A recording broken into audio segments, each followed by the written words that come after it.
यतो यतः समीहसे ततो नो अभयं कुरु शं नः कुरु प्रजाभ्यो अभयं नः पशुभ्यः अभयं नः पशुभ्यः अभयं नः पशुभ्यः।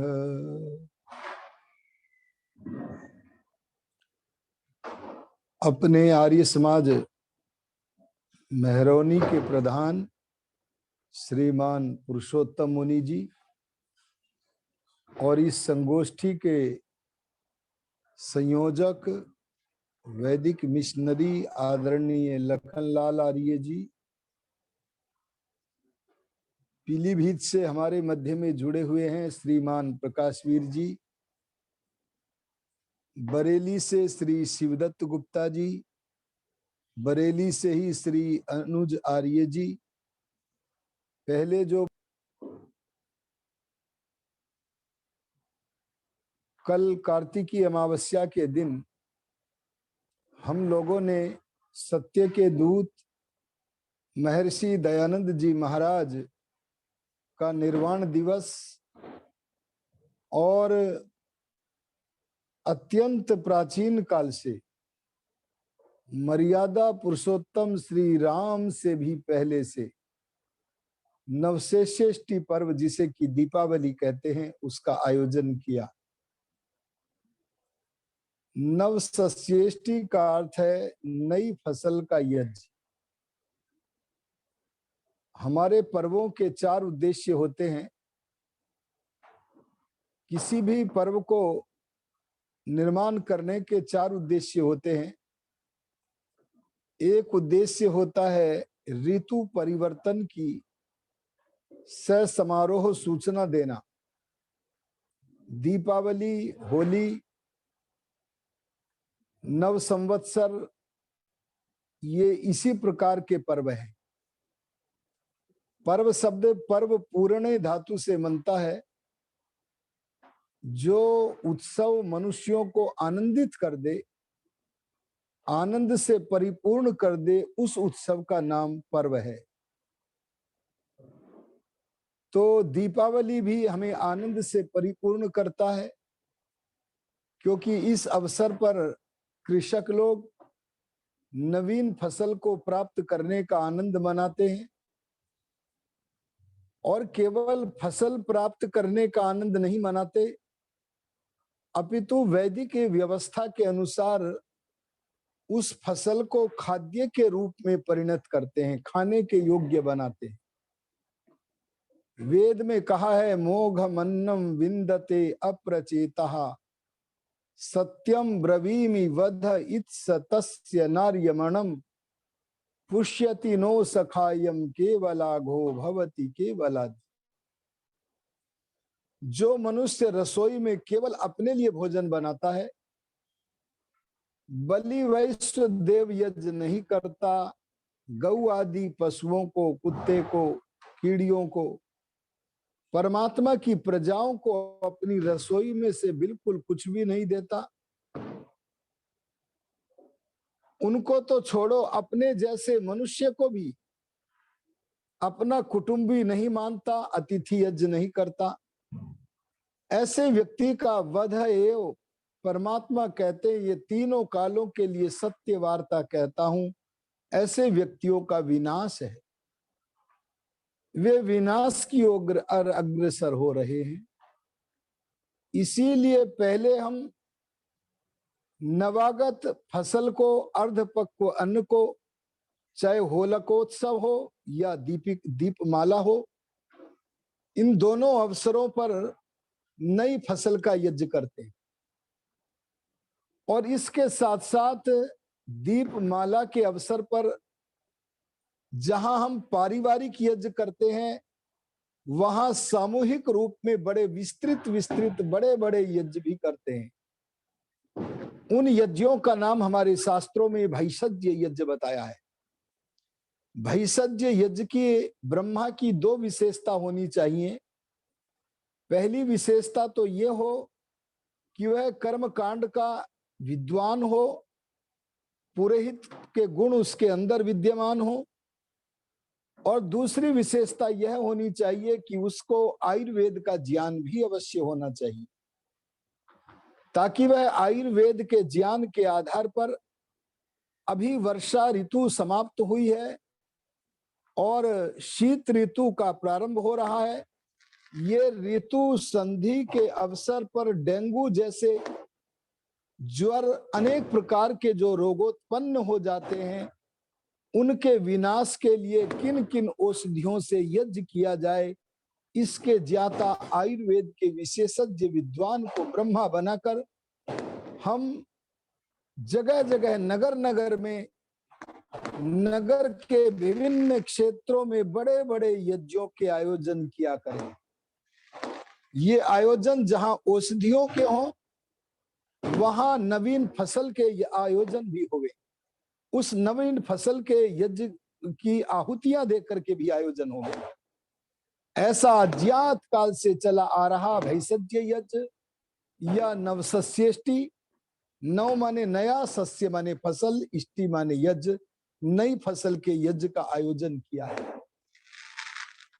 पर्वों के उत्पादक का एक उद्देश्य होता है किसी महापुरुष के जीवन की घटना, चाहे उनकी जयंती हो या निर्वाण दिवस हो, क्योंकि महापुरुषों का जीवन लोक कल्याण के लिए होता है, उनका देहावसान भी लोक कल्याण के लिए होता है। साधारण पुरुषों की मृत्यु चाहे शोकोत्पादक होती हो, लेकिन श्री मद दयानंद जैसे महापुरुषों का देहावसान भी हमारे लिए प्रेरक होता है। इसलिए हम जहां दीपावली के अवसर पर बड़े बड़े यज्ञ करें, वहां इस पर्व की पर्वता में वृद्धि करने के लिए हमें बड़ी बड़ी प्रेरणा सभाओं का आयोजन भी करना चाहिए। लोगों को अद्वितीय महापुरुष, मैंने अद्वितीय शब्द बड़े बुद्धिपूर्वक कहा है। जैसे लोग पूछते हैं कि राम और रावण का युद्ध कैसा था, तो कोई उपमा नहीं मिलती कि ऐसा था, इसलिए कहते हैं राम रावणयोर युद्धम, राम रावणयोर इव। राम और रावण का जो युद्ध था वो तो राम और रावण जैसे युद्ध जैसा ही था। ऐसे ही ऋषि दयानंद की उपमा देने के लिए कोई व्यक्ति नहीं मिलता है।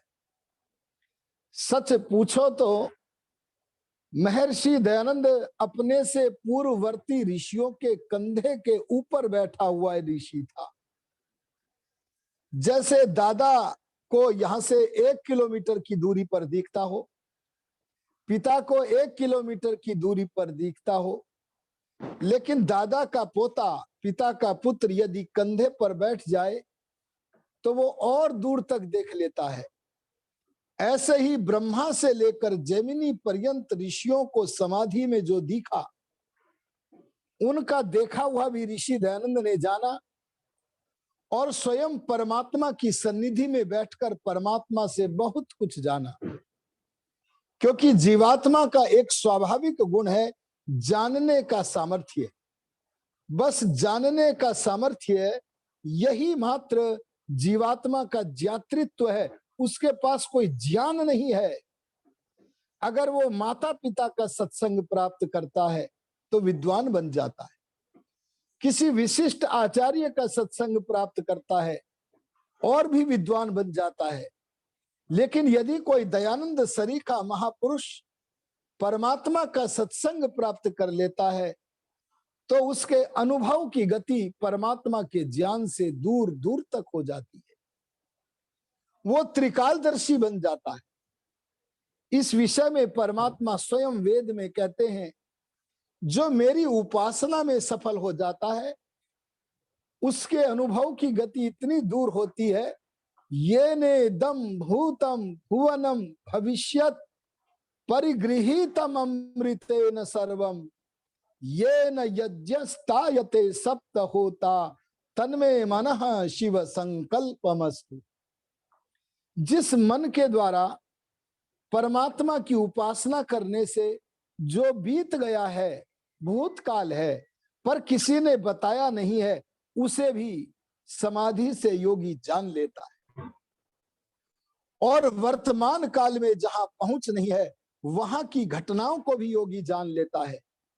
और अभी जो घटना घटित नहीं हुई है, अभी जिसकी सत्ता अल्पज्य जीवात्मा की दृष्टि से नहीं है, पर परमात्मा की दृष्टि से है, ऐसा अल्पज्य जीवात्मा की दृष्टि से जो भविष्यत है, उस जीवात्मा के भविष्यत को भी परमात्मा की उपासना से, परमात्मा के सत्संग से पहले से जो जान लेता है, ऐसे समाधिमान महापुरुष थे दयानंद सरस्वती।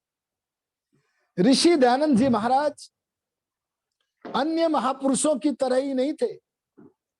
हम गुणों के आधार पर स्वामी श्रद्धानंद जी महाराज को पूज्य का आसन प्रदान करते हैं। हम पंडित लेखराम, पंडित गुरुदत्त विद्यार्थी, महात्मा हंसराज, लाला लाजपत राय, सुभाष चंद्र बोस, राम प्रसाद बिस्मिल, बहुत सारे महापुरुषों को हम पूजा का स्थान देते हैं। लेकिन ऋषि दयानंद की विशेषता तो यह थी, उन्हें दर्शन होता था, उन्हें आंतरिक दर्शन होता था। वो त्रिकालदर्शी कोटि के महात्मा थे। ये विशेषता दयानंद ऋषि को महाभारत काल के सारे, महाभारत काल के बाद के सारे महापुरुषों से एकाकी पृथक करके ऊंचे आसन पर बैठा दी थी। महर्षि दयानंद ऋषियों की पंक्ति का एक महामानव था, और मैं कहूंगा कि वो पहले वाले ऋषियों के ज्ञान से तो युक्त था ही, स्वाध्याय के द्वारा स्वयं परमात्मा का सत्संग करके वो ऋषि थे। ऋषि को यह स्वीकार भी करना पड़ा। आप सत्यार्थ प्रकाश के पहले समोल्लास में देखिए, प्रसंग आया है, वहां ऋषि ने आत्म प्रशंसा के लिए नहीं, बल्कि ये पाठकों, तुम जिस ग्रंथ को पढ़ रहे हो, उस ग्रंथ का लिखने वाला मैं आप्त दयानंद हूं, अपने को आप्त बोल रहे हैं। आप्त का अर्थ होता है जो अपने विषय का पूर्ण विद्वान हो और जो मनसा वाचा कर्मणा पवित्र हो, ऐसे समाधिमान महापुरुष का नाम आप्त होता है। ऋषि दयानंद जी महाराज प्रसंगवश सत्यार्थ प्रकाश के पहले समोल्लास में स्वयं को आप्त कह रहे।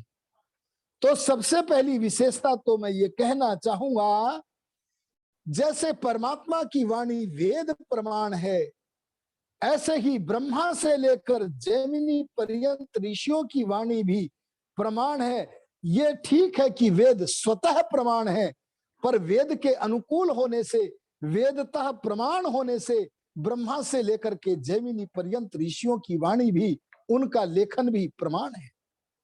और अब तो मैं कह सकता हूं कि केवल ब्रह्मा से लेकर जैमिनी पर्यंत ऋषियों की वाणी ही प्रमाण नहीं है, बल्कि हमारे लिए प्रत्यक्ष विषय को लेकर, अरे परोक्ष विषय को लेकर, प्रत्येक प्रकार के विषय को लेकर, ब्रह्मा से लेकर के दयानंद पर्यंत ऋषियों की वाणी हमारे लिए प्रमाण। एक साधारण लेखक कोई लिख दे, उस लेखन को हम प्रमाण की कोटि में, अकाट्य कोटि में, नित्य सत्य की कोटि में नहीं मानते हैं। लेकिन ऋषि दयानंद जी महाराज भगवान से पूछ पूछ कर लिखने वाले थे, उनकी वाणी हमारे लिए निश्चित रूप से प्रमाण कोटि में आती। ये एक विशेषता है जो अन्य महापुरुषों से दयानंद को जैमिनी, कणाद, गौतम, ब्रह्मा, पतंजलि आदि की परंपरा में स्थापित कर देती है। तो सबसे पहली विशेषता तो हम ये करें, जाने समझें कि हमने कल जिनका निर्वाण दिवस मनाया था, वो कोई साधारण पुरुष नहीं था, उसे परमात्मा का दर्शन हो गया था, परमात्मा का प्रत्यक्ष हो गया था, समाधिस्थ हो गया था। उस समाधि के गुण के कारण जब ऋषि दयानंद को विभिन्न प्रकार के कार्य करते हुए देखा, तो किसी ने पूछ लिया, स्वामी जी आप योगी हैं?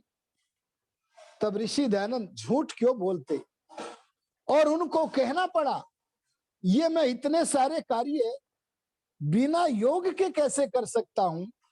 अरे जो योगी होता है वो स्वामी श्रद्धानंद योगी नहीं होता है, वो स्वामी श्रद्धानंद की तरह, लेखराम की तरह, गुरुदत्त की तरह बड़े कार्य कर सकता है। लेकिन दयानंद की तरह बड़े कार्य करने की शक्ति अगर पानी है तो पहले योगी बनना पड़ेगा। योगी बने बिना हम बड़े बड़े कार्य नहीं कर सकते, हम अमर कार्य नहीं कर सकते। सबसे पहली विशेषता यह है कि महर्षि दयानंद के व्यक्तित्व को समझना होगा। वो समाधिमान है, वो योगी हैं, पूर्ण योगी थे। उन्होंने प्रत्येक क्षेत्र में काम किया। सबसे पहले तो हमारा जो जीवन है, मानव जीवन, मानव जीवन को वेद के आधार पर संस्कार विधि आदि ग्रंथों में 4 भागों में बांटा।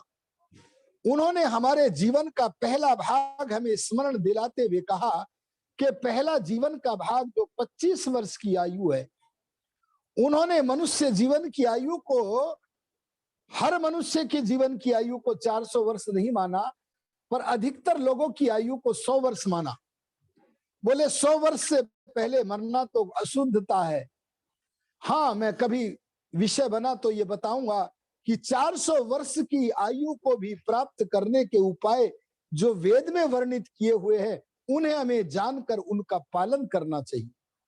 लेकिन उन्होंने सामान्यतया 100 वर्षों की आयु में चतुर्थांश जो 25 वर्ष की आयु थी, उसे आधार बना दिया, सारे जीवन का आधार। और उस आधार रूप जीवन का नाम वेद के आधार पर उन्होंने रखा ब्रह्मचर्य आश्रम। आश्रम में श्रम पद है, श्रम माने परिश्रम। अरे जहां ब्रह्म की तरफ चलने के लिए परिश्रम किया जाए। अजगर करे न चाकरी, पंछी करे न काम, दास मलूका कह गए सबके दाता राम। ये अशुद्ध वाक्य, अवैधिक वाक्य, ये ऋषियों के नहीं हो सकते, शास्त्र के नहीं हो सकते। शास्त्र तो ये कहता है, कुर्वन्ने वेह कर्माणि जिजी विशेषतम समहा। मैं परमात्मा हे मनुष्यो तुम्हें कर्म करने की आज्ञा देता हूं। अगर तुम मेरी इस कर्म करने की आज्ञा को ठुकराओगे तो कभी सुख प्राप्त नहीं कर सकते। इस सिद्धांत को जानकर ऋषि दयान ने हमारे जीवन के पहले भाग का नाम दिया श्रम, आश्रम। ब्रह्म की तरफ चलने के लिए। ब्रह्म के मैं यहां 3 अर्थ बताऊंगा। ऋषि दयानंद ने कहा ब्रह्म माने परमात्मा की तरफ बाल्यकाल से चलना प्रारंभ कर दो, सारा जीवन अच्छा कटेगा, बुढ़ापा भी अच्छा कटेगा। ब्रह्मचर्य का दूसरा अर्थ उन्होंने किया ऋते ज्ञानान्न मुक्ति, ज्ञान के बिना मुक्ति नहीं होती। आप ब्रह्म माने ईश्वरीय ज्ञान, वेद का अवलोकन, वेदांगों का पठन प्रारंभ कर दो। ये जीवन का पहला आश्रम। उन्होंने ब्रह्म का एक तीसरा अर्थ किया, शरीर में जो धातुएं होती हैं, रस, रक्त, मांस, मज्जा आदि, उनमें जो मुख्य धातु है, उस वीर्य या रज नामक धातु का संयम के द्वारा स्वाध्याय आदि कार्यों में लगाओ। इसका नाम ब्रह्मचर्य है। पहला आश्रम ब्रह्मचर्य दिया। जब हम स्नातक बन करके विद्या और व्रतों में स्नान कर लेते हैं, ऐसे स्नातक बनते हैं, तो हम घर बना करके रहते हैं। ये घर बनाकर रहने वाले लोगों का नाम ऋषि दयान ने गृहस्थ आश्रम दिया। हम सबको संस्कार विधि में केवल ब्रह्मचर्य आश्रम नहीं पढ़ना चाहिए, बल्कि गृहस्थ आश्रम को आदि से लेकर अंत तक बड़ी श्रद्धा के साथ पढ़ना चाहिए, क्योंकि उन्होंने जो लिखा उसमें ननु नच किए बिना प्रमाण कोटि का मानकर अपने गृहस्थ जीवन को सफल करना चाहिए। ये महर्षि दयानंद की गृहस्थियों के लिए विशेष देन है।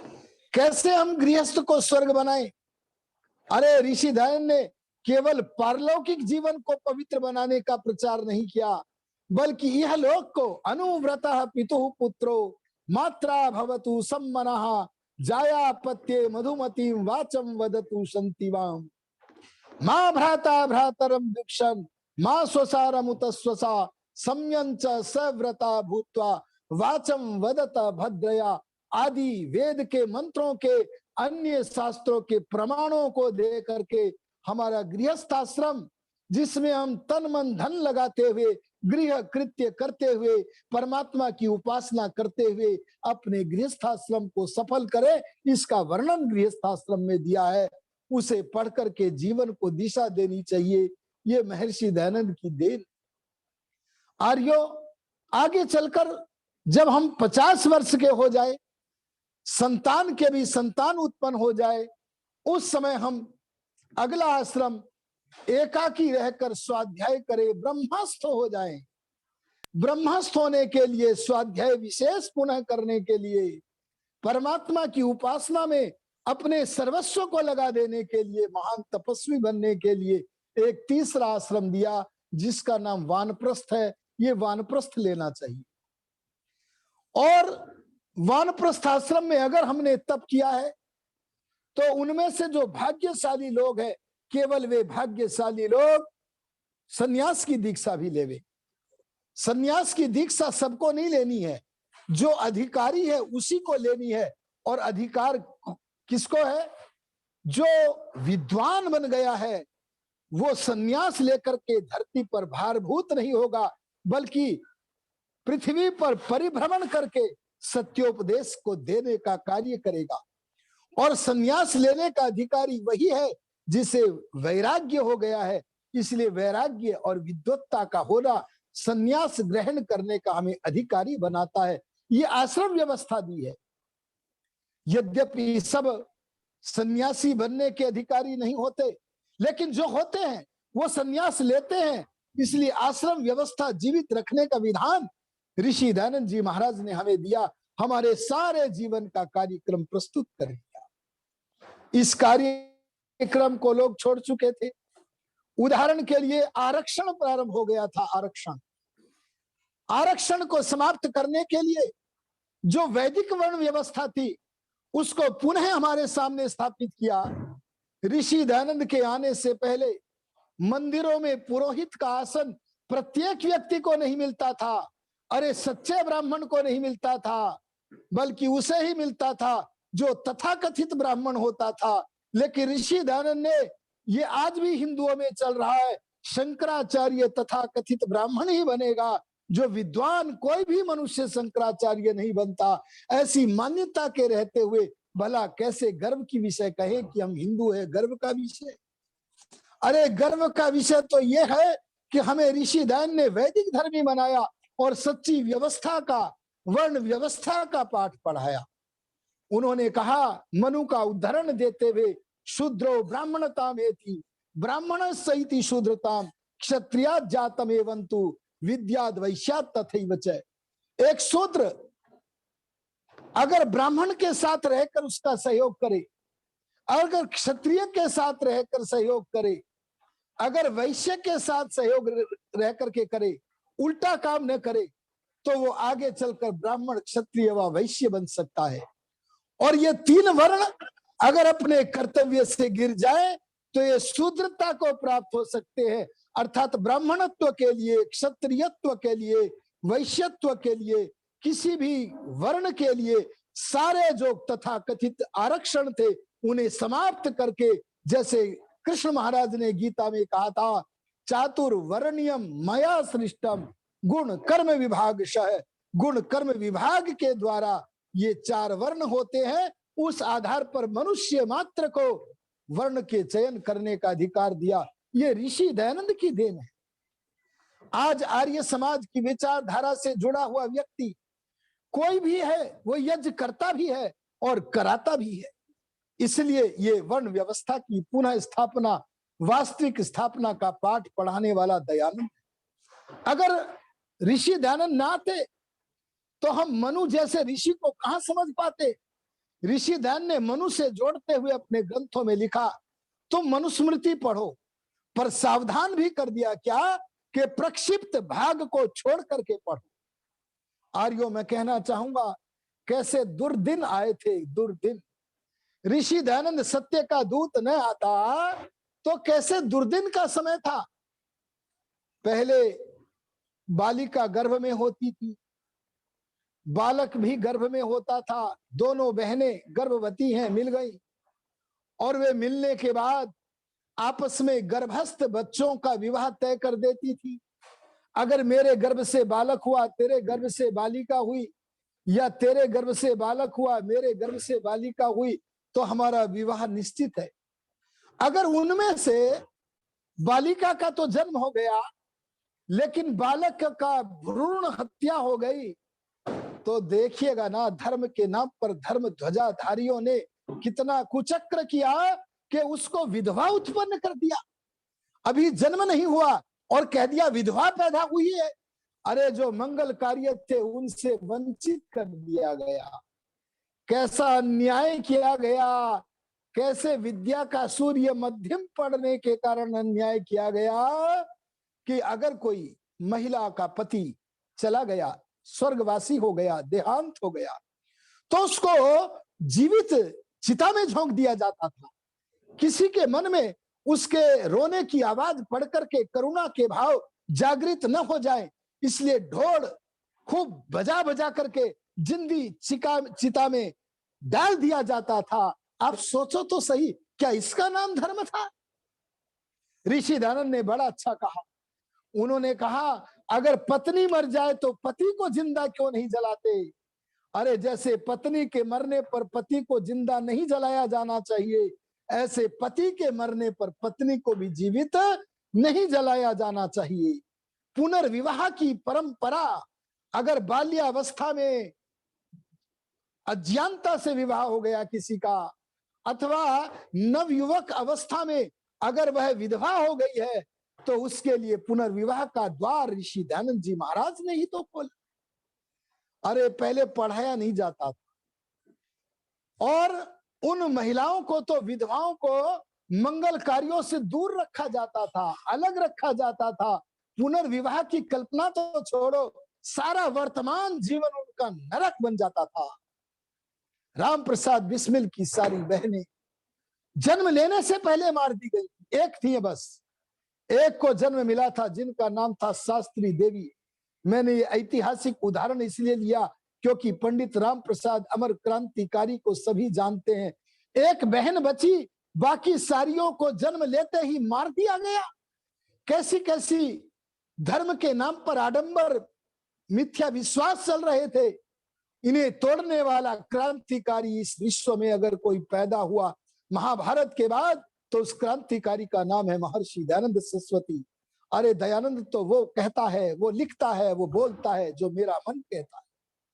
अरे जो शुद्ध हृदय वाले व्यक्ति के मन में विचार उठते हैं, उसी बात को कहता हुआ दयानंद हमें प्रतीत होता है। सच पूछो तो उस दयानंद ने सत्यान्वेषी जनों की झोलियों को सिद्धांत रूप मणियों व मोतियों से भर दिया है। आप याद करो, ऋषि स्वामी श्रद्धानंद जी महाराज की आत्मकथा पढ़ लेना। उनकी आत्मकथा जब आप पढ़ेंगे, कल्याण मार्ग का पथिक, वो अपने समय की चर्चा करते हुए लिखते हैं कि ऋषि दयानंद के ग्रंथों को पढ़ के हमारे मन में कन्या शिक्षा के भाव जागृत हो गए। और जब हमने कन्या शिक्षाओं का प्रारंभ किया, तब लोगों ने हमारा विरोध किया, बोले ये कैसे आर्य समाजी हैं। अरे काश उन्हें पता होता, सच्चे सनातनी तो आर्य समाजी होते हैं। काश उन लोगों को तब पता होता, सच्चे वैदिक धर्मी तो आर्य समाजी होते हैं। काश उन्हें पता होता, दयानंद के सत्संग के बिना भला कैसे जानते। काश उन्हें पता होता कि राम की संस्कृति के फैलाने वाले, कृष्ण की संस्कृति के फैलाने वाले तो ऋषि दयानंद के शिष्य आर्य समाजी होते हैं, तो ऐसे कन्या शिक्षा का विरोध न करते। लेकिन स्वामी श्रद्धानंद जैसे लोगों ने अडिग होकर के अपने कार्यों में आगे बढ़ते रहे और कन्या शिक्षा का प्रचार किया। जालंधर जैसे स्थानों पर कन्या पाठशाला, और आगे चल करके तो आर्य समाज ने जगह जगह जगह जगह कन्या गुरुकुलों की भी स्थापना की है। आर्यो, आपको कोई नगर नहीं दिखेगा जहां कन्या पाठशाला नहीं। वो कन्या पाठशालाएं उस समय सबसे पहले आर्य समाज ने ही खोली तो अच्छे कार्यों के लिए थी, कन्याओं के प्रचार प्रसार, विद्या के प्रचार प्रसार के लिए थी। लेकिन एक गलती हो गई कि हमने जहां धर्म का, सत्संग का, विद्या के अध्यात्म विद्या के प्रचार प्रसार के मंदिर बनने थे आर्य समाज मंदिर, वहां कन्या विद्यालय खोलने के कारण आर्य समाज मंदिरों में अनार्यों का आगमन होने लगा और वहां पर जो युद्ध होने लगा वो आर्यों का नहीं अनार्यों का युद्ध होने लगा और आम जनता ने उन अनार्यों के युद्ध को आर्यों का युद्ध मान लिया। इससे आर्य समाज को बड़ी हानि हुई। मैं कहना चाहूंगा, आप इस समय कोई गुरुकुल खोले तो आर्य समाज मंदिर में भले खोले, उससे आर्ष विद्या का प्रचार प्रसार होगा, लेकिन कन्या पाठशाला या और कोई भी पाठशाला खोले, अवश्य खोले, विद्या का प्रचार होना चाहिए, लेकिन वो आर्य समाज मंदिरों से पृथक खुलनी चाहिए। आर्यो ऋषि दयानंद जी महाराज ने प्रत्येक कन्या का पढ़ना पढ़ाना अनिवार्य घोषित किया। एक समय तो ऐसा था, मैं आपको बताना चाहता हूं, कन्याओं का नामकरण संस्कार भी नहीं होता था। बिना यज्ञ किए, बिना संस्कार किए उसका नाम धर देते थे। ऋषि दयानंद ने सारा परिवर्तन कर दिया। उन्होंने कहा जैसे बालक का नामकरण हो वैसे बालिका का भी हो। बोलो कोई महापुरुष सत्य का दूत ऐसा आया है? ऋषि दयानंद ने तो आगे बढ़ के कहा, विद्या का चिन्ह यज्ञोपवीत, जैसे बालक के को पितृकुल में होवे, आचार्य कुल में भी होवे, ऐसे कन्या का भी यज्ञोपवीत पहले पितृकुल में होवे और बाद में गुरुकुल में होवे। ये समान व्यवस्था दी उस देने वाले महापुरुष का नाम ऋषि दयानंद है। आर्यो उन्होंने बड़ी ऊंची ऊंची बात कही। उन्होंने कहा अगर कन्या अपठित होगी, बालक पठित होगा, उनका विवाह होगा तो निश्चित जानो देवासुर संग्राम होगा। अरे गृहस्थाश्रम स्वर्ग बनने के स्थान पर नरक बन जाएगा। इसका निराकरण करने के लिए प्रत्येक को पठन पाठन का अधिकार दे करके सबके जीवन को स्वर्ग में बना दिया। उस महात्मा का नाम है महर्षि दयानंद सरस्वती। आर्यों में कहां तक बात कर, ऋषि दयानंद जी महाराज के आने से पहले, ऋषि दयानंद जी महाराज के आने से पहले हम लोग धर्म को नहीं जानते थे। ऋषि दयानंद के आने से पहले हमें कोई बहका देता था।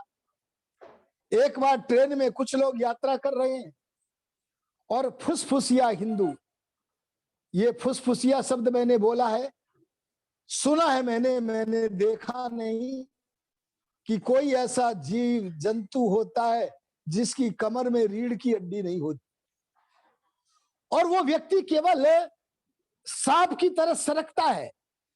ऐसी स्थिति पता नहीं किसी जीव की होती है कि नहीं होती, लेकिन यह स्थिति दयानंद के आने से पहले हिंदू की थी।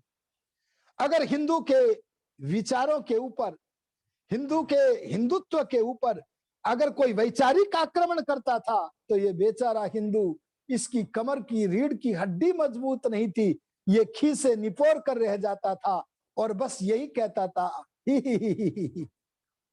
एक घटना में सत्य आपको प्रस्तुत करना चाहता हूं। एक हिंदू के सामने सीट पर रेल में बैठा हुआ है मुसलमान और वो उस हिंदू को बहका रहा है।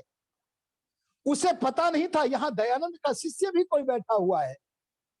इस बात से अनभिज्ञ वो मुस्लिम उस हिंदू को कहता है तू राम का जप कर रहा है। अरे राम का मैं जहां प्रारंभ होता है वहां से तो ध्यान देना, जहां समाप्त होता है वहां से मोहम्मद प्रारंभ होता है, इसलिए तू मोहम्मद की शरण में आ जा। करने लगा। कोई उत्तर नहीं है, स्वाध्याय नहीं है। सबसे बड़ी कमी अगर यह है धर्मांतरण के माध्यम से, मैं इसे धर्मांतरण न कह के मतांतरण कहना चाहूंगा, अगर मतांतरण का ग्रास कोई बनता है तो वो हिंदू ही ज्यादातर बनते हैं, क्योंकि हिंदू स्वाध्याय नहीं करता है, वहां भी वह खी से निपोर कर रह जाता है। लेकिन जब एक आर्य समाज का विद्वान, उसने देखा ऐसे बोलना तो तर्क की बात नहीं है, ये तो बिना तर्क के अपने सिद्धांत की कोई परीक्षा दिखा करके तब कहे तो वार्ता बनती, तो इसको इसी शैली में उत्तर दिया जाए। आहा, तब उस आर्य विद्वान ने कहा एक बार फिर से आप बताइए क्या बताना चाहते हैं। तब उन्होंने कहा मैं इन हिंदू महाशय को कहना चाहता हूं, तुम्हारा राम का जो मैं अक्षर बाद में है वो जहां समाप्त हो जाता है, अरे वहां से तो मोहम्मद प्रारंभ होता है, इसलिए मोहम्मद की शरण में आओ। तब दयानंद का शिष्य बोला, तो सुनो तुम भी इसी शैली में सुनो, और कहा मोहम्मद दे पर समाप्त होता है, और जहां मोहम्मद समाप्त होता है वहां से मेरा दयानंद प्रारंभ होता है, और वो अंत तक दयानंद ही रहता है। दयानंद का सिद्धांत है, मैं किसी नवीन कल्पना को चलाने नहीं आया, मैं तो वेद की बात को संसार में फैलाने आया हूं। आर्यों, मैं कहना चाहूंगा, स्वाध्याय के बिना हमने ऋषि दयानंद को नहीं जाना। आप लोगों को भी झंझोड़ना चाहूंगा, आपको सबसे अच्छा आचार्य मिल गया, आपको सबसे अच्छे सिद्धांत मिल गए, आपको 100% सिद्धांत मिल गए, फिर भी आपका पुरुषार्थ लेखराम की तरह क्यों नहीं है? आपका पुरुषार्थ गुरुदत्त की तरह क्यों नहीं है? आपका पुरुषार्थ स्वामी श्रद्धानंद की तरह क्यों नहीं है? आओ, आर्य समाज मंदिरों में भी आयोजन होवे, थोड़ा तप करो, थोड़ा पुरुषार्थ करो, थोड़ा त्याग करो। आर्य समाज मंदिरों से बाहर निकल करके भी सत्य के दूत महर्षि दयानंद के जो वेद के सिद्धांत हैं, उस सिद्धांतों के प्रचार प्रसार करने में अग्रिम होजिएगा। आर्यो, हम ऋषि दयानंद के आने से पहले अपना नाम भी भूल गए। कोई हमें हिंदू बोलता था, कोई मुसलमान बोलता था, कोई सिख बोलता था, कोई जैन बोलता था, कोई बौद्ध बोलता था, कोई ईसाई बोलता था।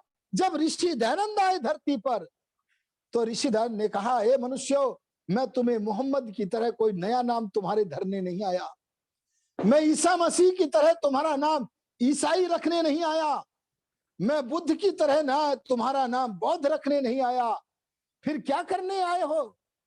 तब उन्होंने कहा, मैं तो तुम्हें तुम्हारा सनातन नाम याद दिलाने आया हूं। हमने पूछा, ये सनातन क्या होता है? तब उन्होंने कहा, जो केवल पृथ्वी पर नहीं है बल्कि सारे लोकांतरों पर है, तुम मनुष्यों का नाम है। अरे, जो पहले सृष्टि में भी था, इस सृष्टि में भी है, आगे की सृष्टि में भी होगा। जो सत्य, जिसकी सत्ता तीनों कालों में विद्यमान रहती है, वो सनातन है। और वो नाम तो भगवान का दिया हुआ होता है, पिता का दिया हुआ होता है, परम पिता का दिया हुआ होता है। और वो मनुष्य मात्र के लिए अगर वो उन्नति करना चाहे तो उसका परमात्मा का दिया हुआ सनातन नाम क्या है? आर्य। ये ऋषि दयानंद की देन है। हम रामायण तो पढ़ते हैं कि सीता अपने पति को आर्य पुत्र बोलती है। अरे, और तो और छोड़ो, मंदोदरी भी अपने राक्षस पति रावण को आर्य पुत्र बोलती है। लेकिन हम इस बात को भूल गए, हमारा नाम हमारा आर्य है। इस बात को पुनः बताने वाले जिस महात्मा का हम निर्वाण दिवस मना रहे हैं, उसका नाम है महर्षि दयानंद। हम नमस्ते भूल गए थे। आज तो ट्रंप जैसा कोई व्यक्ति आता है ना, तो उसका नाम भारतीय संस्कृति से कुछ कुछ परिचित लोग, वर्तमान काल की सरकार नमस्ते ट्रंप जैसे शब्द रख देती है।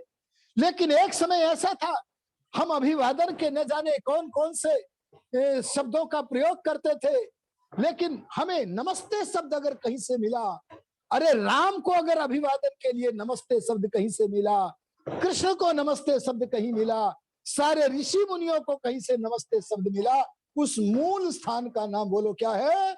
वेद। महर्षि दयानंद ने वेद के पन्नों को खोला और हमारे माध्यम से प्रचार किया।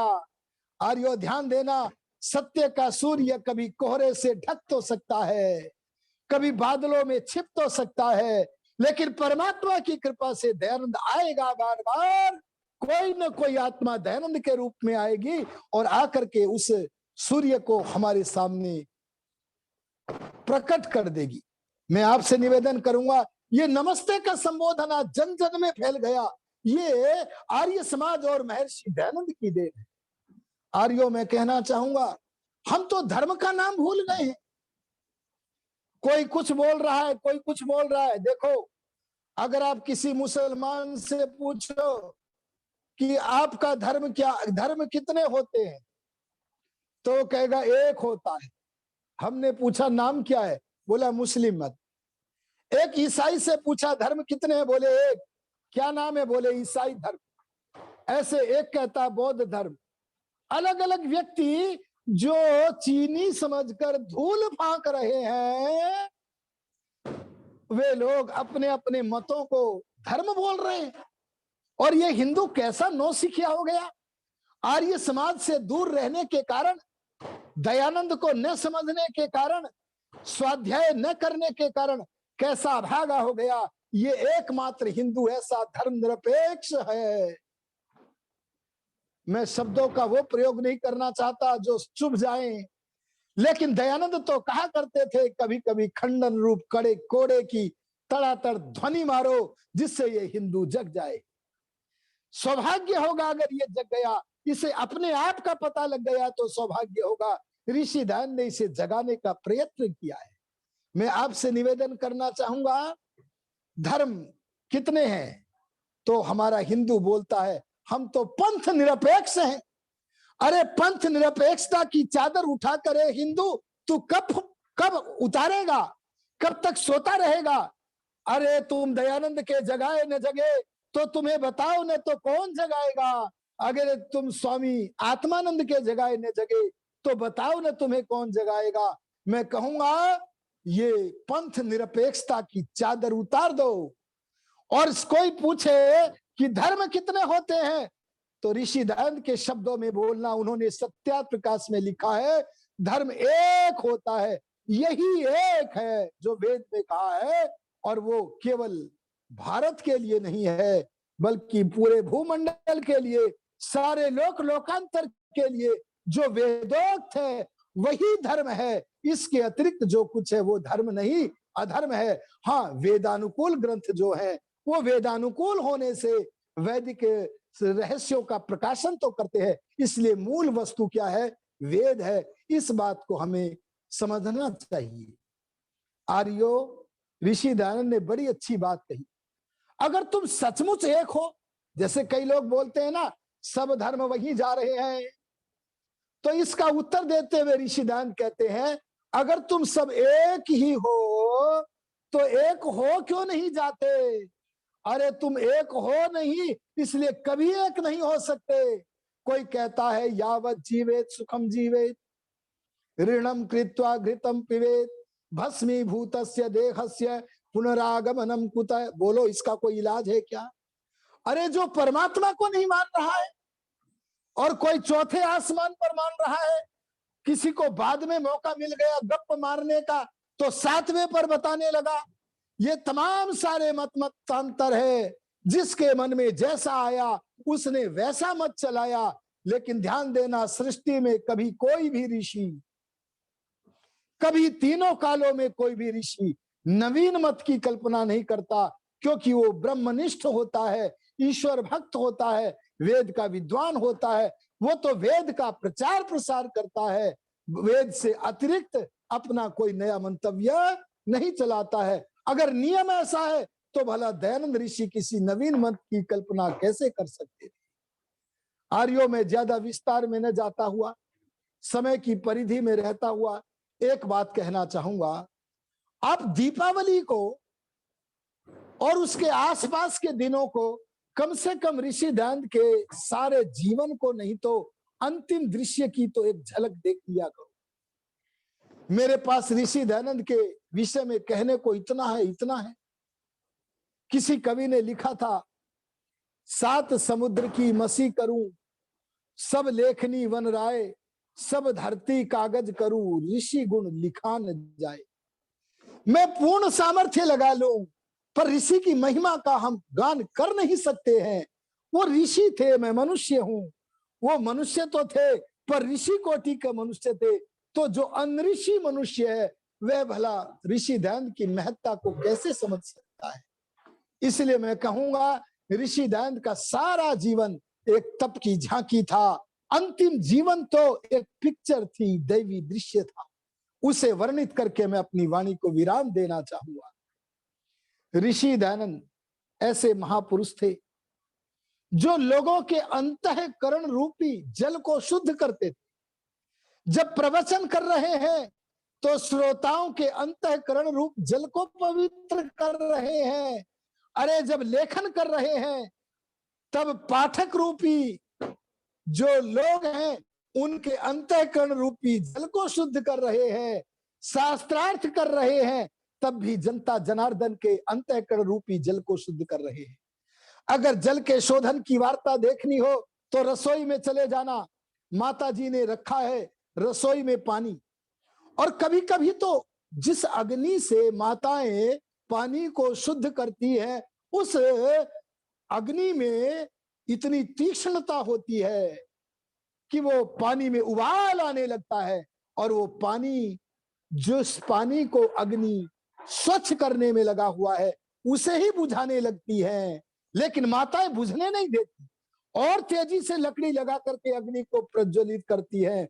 ऐसे दयानंद जैसे महात्मा जो अपने अंतःकरण की महत्ता को, साधारण लोगों के साधारण अंतःकरण के अंतर को जानते हैं, वे उन लोगों के अंतःकरणों में जो उबाल आता है, इतना उबाल कि उन महापुरुषों की वाणी को ही रोकना नहीं चाहते, बल्कि वाणी के आधार उस महापुरुष को देहावसान की तरफ ले जाने की चेष्टा करते हैं। लेकिन दयानंद को अनेक बार ऐसा किया गया, अनेक बार विष दिया गया, रोका गया, पर वो रुका नहीं और तेजी के साथ भगवान का काम करता रहा। ए मनुष्यों, तुम अपने परिवार के लिए तो जीते हो, कभी भगवान की नौकरी तो करके देखो, भगवान की आज्ञा में रह करके तो रे देखो, जीवन का आनंद आ जाएगा। मैं कहूंगा उसे अंतिम बार तो जहर और किसी ने नहीं दिया। अरे हमारे घर के दीपक से ही भस्म होते हैं। इसी प्रकार से ध्यान देना, ऋषि दयानंद को अंतिम बार तो विष दिया था उनके अपने पाचक धौड़ मिश्र ने। इस षड्यंत्र में अंग्रेज भी थे, पौराणिक भी थे, और डॉक्टर अली मर्दान खां जैसे जो चिकित्सक थे, रोग रूपी अग्नि के ऊपर अपनी चिकित्सा रूपी, जो दवाई रूपी, औषधि रूपी घी डाल डाल करके उस रोग को बढ़ा रहे थे। धौड़ मिश्र के बाद स्लो पॉइजन दिया जाता रहा। ऋषि दयानंद को घेर करके सब दुष्टों ने ऐसे मारने का प्रयत्न किया जैसे कौरवों ने अभिमन्यु को घेर के मारा था। आर्यो, सारे शरीर में, ऋषि दयानंद के सारे शरीर में दीपावली के दिन तक, उनके जीवन का अंतिम दिन था वो कार्तिकी अमावस्या का दिन।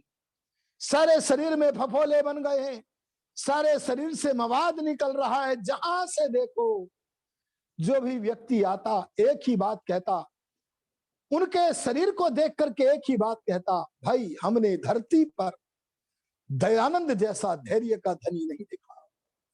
अरे दयानंद तो उस कोटि का व्यक्ति है, मन को जहां चाहे वहां लगा दे। ऐसे व्यक्ति शारीरिक वेदना से दुखी नहीं होते, उनको वो दुख आक्रांत नहीं करता। कई लोगों को फांसी की सजा होती है लेकिन उनका वजन बढ़ जाता है। उस कोटि का व्यक्तित्व था दयानंद। जो भी व्यक्ति आता एक ही बात कहता कि हमने धरती पर दयानंद जैसा धैर्य का धनी नहीं पूछता देखा। लोग पूछते स्वामी जी कैसे हो, हमें कोई समय पर चाय न दे और हमसे पूछ ले कैसे हो तो हम कह देते हाय मर गए, चाय भी नहीं मिली टाइम पर। लेकिन ऋषि दयानंद जिनके सारे शरीर से विष और पीप खून फूट फूट करके निकल रहा है, जिनका रोम रोम चोटिल है, घाव है, ऐसे दयानंद से जब पूछा जाता था स्वामी जी कैसे हो, तब दयानंद का, प्रभु में स्थित दयानंद का, उस भगवान के भक्त का, कर्म गति फल भोग के विश्वासी दयानंद का एक ही उत्तर निकलता था, आनंद में हूं। अंतिम दिन आ गया, प्रातः काल का समय है, दीपावली का दिन है, कार्तिकी अमावस्या मंगलवार का दिन है। अंग्रेजी कैलेंडर की तारीख को मैं नहीं बताऊंगा, नहीं तो लोग उसी तारीख को मनाने लगेंगे। मैं तो चाहता हूं कि जो अपना चांद्र दृष्टि से जो दिन है उसी को हम निर्वाण दिवस के रूप में मनावे, क्योंकि मैं संचार माध्यम पर कई बार उस आंगल तिथि को भी देखता हूं कि लोग ऋषि दयानंद का निर्वाण दिवस उस दिन भी बोलते हैं। लेकिन आप दीपावली के दिन इस पर्व की पर्वता को बढ़ाने वाली घटना को महत्व दे। प्रातः काल के समय ऋषि दयानंद जी महाराज कहते हैं कि आज तो हम क्षौर कर्म कराएंगे। यहाँ गालों पर, ठोड़ी पर, सिर पर, सब जगह क्षौर कर्म कराएंगे, शेविंग कराएंगे। आर्यों ने देखा पपोले निकले हुए, पीप बहेगा, दुखेगा, कष्ट होगा। स्वामी महाराज से प्रार्थना की, महाराज क्षौर कर्म न कराओ, पीप निकलेगा। आहा, दयानंद तो जानते थे आज इस शरीर का अंतिम दिन, आत्मा तो अजर है, अमर है। कभी बरेली में कहा था, आत्मा सत है, नैनम छिन्दन्ति शस्त्राणि, नैनम दहति पावकः, न चैनम क्लेदयन्त्यापो, न शोषयति मारुतः। अरे जब तक कोई कलेक्टर, कोई कमिश्नर, कोई चक्रवर्ती राजा मेरी आत्मा के नाश करने का दावा नहीं करता, तब तक मैं समझौता अर्थात अपने विचार में परिवर्तन या झुकाव लाने को तैयार नहीं। अरे मुझे कोई तोप के सामने भी खड़ा कर दे तो भी दयानंद तो सत्य को सत्य ही कहेगा, असत्य को असत्य ही कहेगा। ये आर्य समाज की विशेषता है, दयानंद की विशेषता है। वो केवल इतना नहीं कहते कि सत्य को ग्रहण करना चाहिए, बल्कि वो पूरी तरह से ये बात कहते हैं, सत्य को ग्रहण करना और असत्य का त्याग करना हमारा कर्तव्य है। वे केवल इतना ही नहीं कहते कि विद्या की वृद्धि करनी चाहिए, बल्कि वे तो पहले एक बात कहते, अविद्या का नाश करो, सारे सांप्रदायिक मान्यताओं का नाश करो। हे लोगों, क्या हो गया, बकरे कट रहे हैं, तुम्हारे घर के सामने से निकलने वाली नाली रक्त से लाल हो रही है और तुम ईद की बधाइयां दे रहे हो। जहां पर्वता प्रसन्नता का नाम भी नहीं है, उसकी बधाई दे रहे हो। उन दूषित सांप्रदायिक मान्यताओं के विनाश करने में अपने जीवन को लगाओ और परमात्मा का जो विचार है वेदों, उसके प्रचार प्रसार में अपने जीवन को लगाओ। ऋषि दयानंद जी जान गए थे कि आज मेरे शरीर का अंतिम दिन।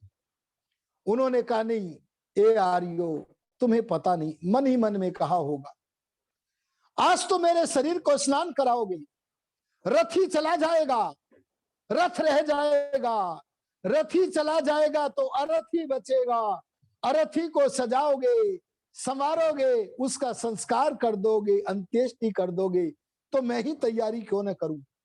और बस नापित को बुला करके अपना सारा क्षौर कर्म कराया। और देखो, मजबूरी का नाम गांधी कहने वाले लोगों को मैं कहना चाहता हूं, कितना समय हो गया। उस समय ऋषिदान ने अपने सेवक नापित को 5 रुपए प्रदान किए थे। धीरे धीरे आर्यों के साथ वार्ता हो रही है और वार्ता होते होते शाम के 5 बजने वाले हैं। तब ऋषि दयानंद जी महाराज कहते हैं, ठीक से रहना। आत्मानंद बोले, स्वामी जी हम तो ठीक ही हैं, एक ही कामना है कि आप ठीक हो जाएं। तब ऋषि दयानंद बोले, अब इसका क्या होना। अरे जिस समय धौड़ मिश्र ने विषम विष का पान कराया था दुग्ध के बहाने, उसे बुलाया था ऋषि ने, और जब बुलाया था तो अपने अपराध का भेद खुलने के कारण धौर मिश्र थर थर करके कांपने लगा। प्रायश्चित की ज्वाला में जलते अपने पाचक को जब दयानंद ने देखा तो दयालु दयानंद को दया आ गई और दया में भर के बोला, ये पाप तुमने सही नहीं किया, बहुत गलत किया है। अभी तो त्रैतवाद का मंडन करना था, अभी तो सत्यार्थ का प्रकाश करना था, अभी तो वेदों का भाष्य करना था, बहुत सारा काम करना था। पर अपने को मृत्यु देने वाले धौड़ मिश्र को भी जीवन देते हुए दयानंद बोले थे। आध्यात्मिक आंगन के खिलाड़ियों को पाठ देते हुए बोले थे। ध्यान देना, दयानंद जी ने केवल प्रीति की बात नहीं कही है, बल्कि राजनीति के नियम दूसरे हैं। धारा 370 प्रीति से नहीं हट सकती थी। वहां ऋषि ध्यान ने आर्य समाज में नियम बताया, राजनीति का वेद से पढ़कर यथा योग्य धर्मानुसार व्यवहार करना चाहिए। लेकिन यहाँ तो आध्यात्मिक आंगन का खिलाड़ी दयानंद अपने को मृत्यु देने वाले पाचक को जीवन दान देते हुए बोलते हैं, क्षमादान करते हुए बोलते हैं, लो ये कुछ रुपए तुम्हारे मार्ग के काम आएंगे और देश को छोड़कर नेपाल चले जाओ। कैसा अनुपम उदाहरण अहिंसा का। ये अहिंसा का उदाहरण हम क्यों नहीं लोगों के सामने रखते, हमें रखना चाहिए। आ गया अंतिम दिन, शाम के 5 बज गए, 2 दुसाले मंगवाए, 2 व्यक्तियों को दिए, उन्होंने लेने नहीं चाहे, पर ऋषि ने विवश कर दिया, लिया। आंखों से आंसू आ रहे हैं, दुशाला ले रहे हैं, ऋषि का उपहार ले रहे हैं, और बस अंतिम समय आने वाला है। ऋषि दयानंद ने अपने भक्तों में मोहनलाल भी खड़े हैं, गुरुदत्त विद्यार्थी भी खड़े हैं, उनसे पूछा आज कौन सा दिन है। तब भक्त मोहनलाल बोले आज कार्तिक की अमावस्या मंगलवार का दिन है। अच्छा, आज आप दीपक जलाओगे? तब ऋषि दयानंद जी महाराज ने कहा दो काम करो, पहला झरों के दरवाजे खोल दो और सब दूर चले जाओ, पीछे खड़े हो जाओ। पीछे तो खड़े हो गए, द्वार भी खुल गए, लेकिन एक ऐसा शिष्य था ऋषि दयानंद का, अन्य बातों में तो आज्ञा का पालक था, लेकिन परमात्मा को नहीं मानता था। उस गुरुदत्त के मन में आया हम अंतरंगों को बहिरंग क्यों कर दिया। तब देखा, अरे ऋषि दयानंद को देखा, अरे दयानंद तो अपने सखा की वाणी का उच्चारण कर रहे। दयानंद के सखा कौन? परम सखा कौन? परमात्मा। परमात्मा की वाणी कौन? वेद के मनोहर मंत्र।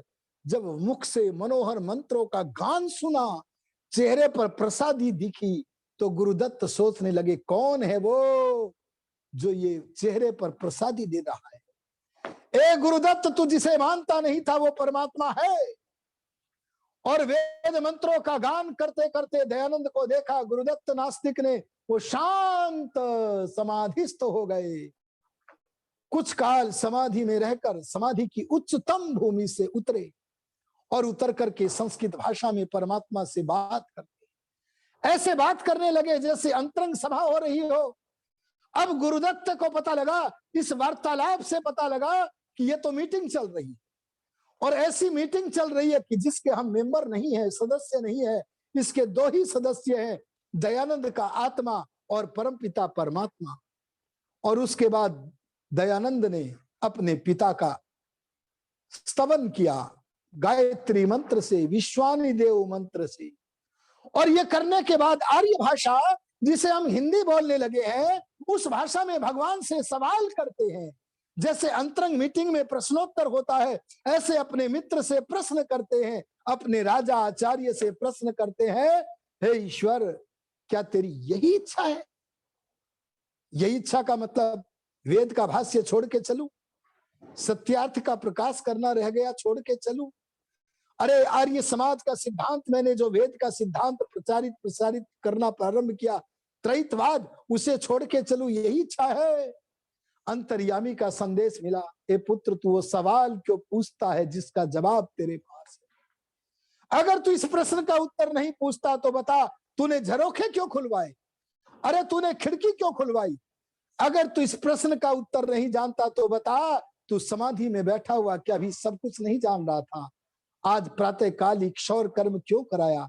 सबको पीछे खड़ा करके शक्ति प्रणिपात करके गुरुदत्त को आस्तिक बनाने में लगा हुआ है। क्या तुझे सब नहीं पता? ए पुत्र दयानंद, तू तेरे को निमित्त बना के जो काम कराना था करा लिया। अब ए पुत्र दयानंद, तेरे लिए मोक्ष का द्वार खुला है, निर्वाण का मार्ग खुला हुआ है। यह जब कहा तो हमारे गुरु दयानंद परमात्मा की सहमति में अपनी भी सहमति का साझा करते हुए अंतरंग निर्णय सर्वसम्मति से पारित करते हुए बोले, आहा, तूने अच्छी लीला की, तूने अच्छी लीला की, तूने अच्छी लीला की। तेरी इच्छा पूर्ण हो, तेरी इच्छा पूर्ण हो, तेरी इच्छा पूर्ण हो। यह कहकर नश्वर शरीर को छोड़कर, देह धाम को छोड़कर मोक्ष धाम की तरफ चले गए, अन्य मुक्तात्माओं से मिलने के लिए चले गए, परमात्मा के विज्ञान और महान आनंद में रमण करने के लिए।